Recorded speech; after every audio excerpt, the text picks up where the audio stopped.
ముచ్చుమరిలో విషాదకర సంఘటన. వాసంతి అనే బాలిక ఆదివారం నుంచి అదృశ్యమైంది. ఆడుకోవడానికి వెళ్లిన బాలిక ఇంటికి తిరిగి రాలేదు. రాత్రి వరకు చూసిన తల్లిదండ్రులు ఊరంతా వెతికినా ఎక్కడా కనిపించలేదు. చివరికి పోలీసులను ఆశ్రయించారు. ఆ తర్వాత ఎంపీ బైరెడ్డి శబరి జోక్యం చేసుకుని బాలిక మిస్సింగ్ కి సంబంధించి పోలీసులు త్వరగా ఆచూకీ తెలపాలని ఆదేశించారు. ఆ నేపథ్యంలో పోలీసులు కూడా గత 2 రోజులుగా విస్తృతంగా గాలిస్తున్నారు. చివరికి పోలీసు జాగ్రత్తలతో ముచ్చుమర్రి గ్రామంలో ఆ బాలిక ఆడుకున్న పార్కు దగ్గర పోలీసు జాగ్రత్తలను పరిశీలించిన తర్వాత వచ్చిన అనుమానాలతో 3 మైనర్ బాలులను అదుపులోకి తీసుకుని విచారించారు.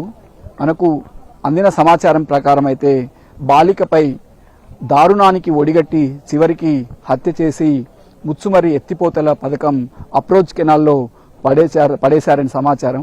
దాంతో ఇవాళ ఉదయం నుంచి కూడా అప్రోచ్ కెనాల్ వద్ద గాలింపు కొనసాగుతోంది. ఇప్పటి వరకు బాలిక మృతదేహం ఆచూకీ కనిపించలేదు. ఉదయం నుంచి కూడా ఇక్కడ ముచ్చుమర్రికి చెందిన వందలాది మంది ఇక్కడికి వచ్చి చూస్తున్నారు. అయితే బాలిక ఆచూకీ దొరకలేదు. ప్రస్తుతం బైరెడ్డి శబరి కూడా కుటుంబ సభ్యులను ఓదారుస్తూ కన్నీళ్లు పెట్టుకున్నారు.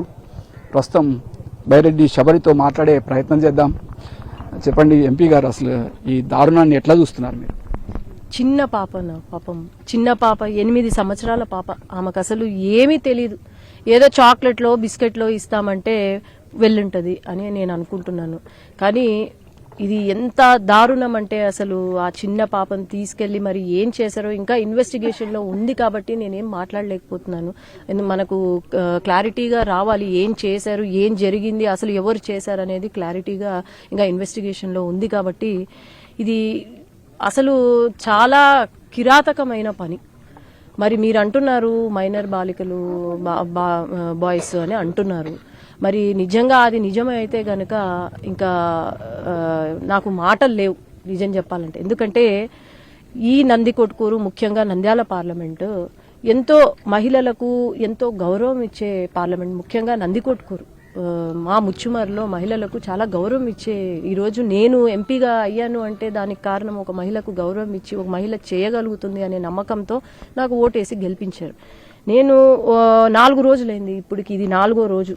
ఇంతవరకు పాప ఆచూకీ తెలియలేదు. మొదటి రోజు నుంచి నేను వచ్చాను, ఇక్కడే వెతకండి అయ్యా, ఊర్లోనే వెతకండి అంటే కొంచెం స్లో చేశారు. కానీ నిన్నటి నుంచి వేగవంతం చేశారు. బాగా ఇన్వెస్టిగేషన్ అయితే బాగా చేస్తున్నారు. ఇప్పుడే డైవర్స్ వచ్చారు, చూస్తున్నారు. కానీ ఎవరైతే దీనికి కారణమో అది ఎవరైనా కావచ్చు, ఏ కులమైనా, ఏ మతమైనా, ఎవరైనా కావచ్చు, ఇక్కడ ఏ వర్గము, ఏ పార్టీలు ముఖ్యం కాదు. ఎవరైనా సరే ఖచ్చితంగా కఠినమైన శిక్ష ఉండాలని నేనైతే కోరుకున్నాను. వాళ్ళనైతే వదిలేది లేదు. ఎందుకంటే ఈరోజు వీళ్ళని వదిలితే కనుక ఇంకొక రోజు మీ ఇంట్లో కావచ్చు, నా ఇంట్లో కావచ్చు, లేకపోతే పక్కన ఇంట్లో కూడా కావచ్చు ఇదే సంఘటన. కాబట్టి ఇంకోసారి ఇది రిపీట్ కాకూడదు.